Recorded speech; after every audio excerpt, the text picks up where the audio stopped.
चलिए आज एक बहुत ही जानी पहचानी सी कहानी पर थोड़ी गहराई से बात करते हैं। ये कहानी नेहा की है।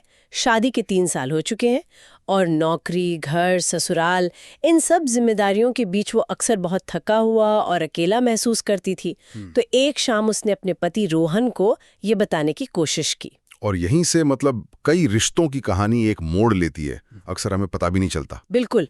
तो नेहा ने हिम्मत करके रोहन से कहा कि वो कितना थक चुकी है, कितना अकेला महसूस कर रही है। और रोहन ने सुना, सिर हिलाया और तुरंत कह दिया, तुम ज्यादा सोच रही हो, सब लोग करते हैं ये सब, बस पॉजिटिव रहो। उफ, ये वो जवाब है जो नेक इरादे से दिया जाता है पर जिसका असर बिल्कुल उल्टा होता है। वही तो। नेहा एकदम चुप हो गई। उसने कोई बहस नहीं की, लेकिन अंदर ही अंदर कुछ बनसा हो गया। मुझे ये थोड़ा अजीब लगता है। मतलब रोहन तो बस मदद करने की कोशिश कर रहा था, है ना? कोई समाधान देना तो एक स्वाभाविक प्रतिक्रिया है। यहाँ गलत क्या हुआ? ये एक बहुत बड़ा सवाल है। और देखिए, दिलचस्प बात यह है कि रोहन सुन तो रहा था पर नेहा को सुने जाने का एहसास नहीं दे रहा था। सुने जाने का एहसास? हाँ, इन दोनों में जमीन आसमान का फर्क है। सुने जाने का एहसास सिर्फ शब्द सुनने से नहीं बल्कि भावनात्मक जुड़ाव से आता है।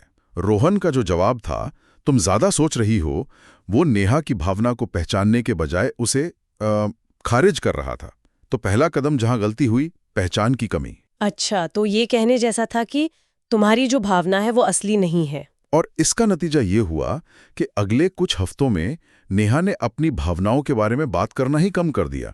रोहन को लगा कि वो बस व्यस्त है, पर असल में वो दूर जा रही थी। बिल्कुल, क्योंकि जब हमारी भावनाओं को पहली बार में ही अमान्य कर दिया जाता है तो हम उन्हें साझा करने में असुरक्षित महसूस करने लगते हैं। और ये दूसरे कदम की कमी को दिखाता है, समझ। नेहा को ये महसूस ही नहीं हुआ कि रोहन ये समझने की कोशिश भी कर रहा है कि वो ऐसा क्यों महसूस कर रही है। वो तो बस उसे ठीक करना चाहता था। और फिर एक दिन वो हुआ जो अक्सर होता है। घर के काम को लेकर एक छोटी सी बहस हुई और नेहा फूट फूट कर रो पड़ी। रोहन एकदम हैरान था। मतलब इतनी छोटी सी बात पर इतना बड़ा रिएक्शन। हाँ।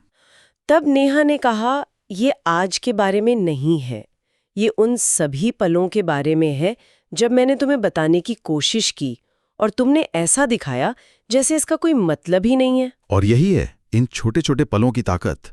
कई रिश्ते प्यार की कमी से नहीं टूटते, वो लगातार ना सुने जाने के इन छोटे छोटे घावों के जमा होने से टूटते हैं। जब कोई अपनी भावनाएं साझा करता है तो वो अपनी कमजोरी जाहिर कर रहा होता है। उस पल में उन्हें समाधान नहीं चाहिए होता। उन्हें क्या चाहिए होता है फिर? उन्हें चाहिए होती है भावनात्मक मौजूदगी।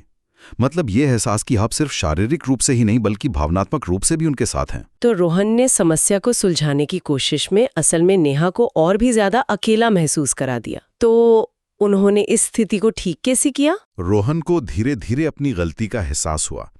उसने समाधान देना बंद किया और सिर्फ समझने पर ध्यान देना शुरू किया। उसने कहना शुरू किया जैसे, ये सच में मुश्किल लगता है, या मुझे अंदाजा नहीं था कि तुम ऐसा महसूस कर रही हो। अच्छा। ये है चौथा और सबसे जरूरी कदम, प्रतिक्रिया। उसकी प्रतिक्रिया अब नेहा की कही बात पर आधारित थी, न कि अपने अनुमान पर।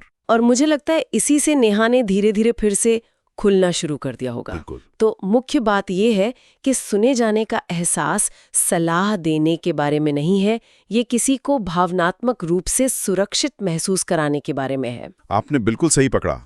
जब लोगों को नहीं सुना जाता तो वे महसूस करना बंद नहीं करते, वे बस साझा करना बंद कर देते हैं। और ये चुप्पी किसी भी बहस से ज्यादा खतरनाक हो सकती है। ये एक बहुत जरूरी सबक है हम सभी के लिए। हाँ, और ये एक विचार छोड़ जाता है। क्या हम अक्सर अपने सबसे करीबी लोगों की बात सिर्फ जवाब देने के लिए सुनते हैं या सच में उन्हें समझने के लिए?